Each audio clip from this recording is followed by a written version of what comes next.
సంవత్సరంకి వెళ్తే ఎల్లిపాయలు తినొద్దు అని చెప్తారు, కానీ ఇంట్లో పోయినాక భార్యనేమే ఎల్లిపాయలేదని అంటారు. అట్లా కాకుండా నేను ఇలా పర్యావరణం గురించి మాట్లాడే సందర్భంలో పర్యావరణాన్ని రక్షించాలన్నప్పుడు నేను ప్రాతినిధ్యం వహిస్తున్న నియోజకవర్గంలో నా దగ్గర 280 మహిళా సంఘాలు ఉన్నాయి.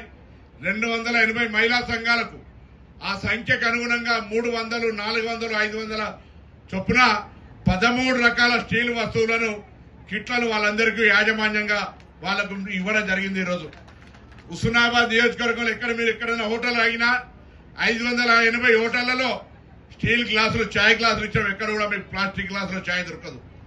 ప్రతి ఫంక్షన్ లో ప్రతి మహిళా సంఘం ఆ యొక్క స్టీల్ ప్లేట్ల దాదాపు నియోజకవర్గంలో 70,000 పైన స్టీల్ ప్లేట్లు, అన్నం ప్లేట్లు ఇచ్చేయాలా. అక్కడ పర్యావరణాన్ని కాపాడడానికి ప్రయత్నం జరుగుతుంది. కాబట్టి ఇవాళ రాష్ట్రంలో 2 మున్సిపాలిటీలకు సూర్యాపేట, హుస్నాబాద్ కు సంబంధించి పర్యావరణ పరిరక్షణానికి అవార్డు వచ్చింది. ఇవాళ హైదరాబాద్ లో అవార్డు తీసుకుంటా ఉన్నారు. నేను ఎందుకు కోరుతున్నా అంటే నేను చెప్పడానికి మాత్రమే పరిమితం అయితే కష్టమైతే అది ఆచరణ కూడా చేయాలి. కాబట్టి ఇవాళ మిమ్మల్ని అందరినీ కోరుతా ఉన్నా. కొత్తగా సర్పంచ్లు అయినారు, కౌన్సిలర్లు, కార్పొరేటర్లు అయినారు.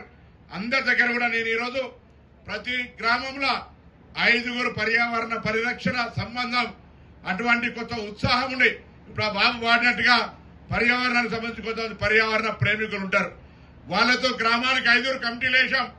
5 కమిటీలు వేసి రేపు పొద్దున ఏ గ్రామంలో గ్రీనరీ డెవలప్మెంట్ జరుగుతుందో ఆ గ్రామానికి సంబంధించిన అన్ని రకాల సమస్యలు పరిష్కరిస్తామని చెప్పినాం. ఆ విధంగా ప్రోత్సహించేటువంటి ఒక ప్రయత్నం జరుగుతూ ఉంది. కాబట్టి దయచేసి ఏదో ప్రభుత్వ కార్యక్రమం మొక్కుబడిగా జరిగిందా, ఫారెస్ట్ లో ఒక ఫోటో తీసుకొని ఫ్లెక్సీ పెట్టిందా అనేది కాదు. ఇలా ఇది ఒక సామాజిక బాధ్యతగా దయచేసి అందరూ మనం తప్పకుండా ఇలా ఇందిరమ్మ ఇళ్లకు ఈ రాష్ట్రంలో 4,50,000 ఇళ్లు కడతా ఉన్నాం. వాటన్నిటి దగ్గర కూడా ప్రజలకు ఉపయోగపడే పనిచేయండి. కనీసం మీ ఇంటి ముందట ఒక కళ్యామాకు చెట్టు, ఒక మునగ చెట్టు, ఒక జామ చెట్టు, ఒక నిమ్మ చెట్టు, లేదా మీకు అవసరం ఉండేటువంటి ఇప్పుడే అడిషనల్ కలెక్టర్ చెప్తా ఉన్నారు ప్రతి ఒక్కరు 6 మొక్కలు కనీసం ఇంటికి నాటాలని.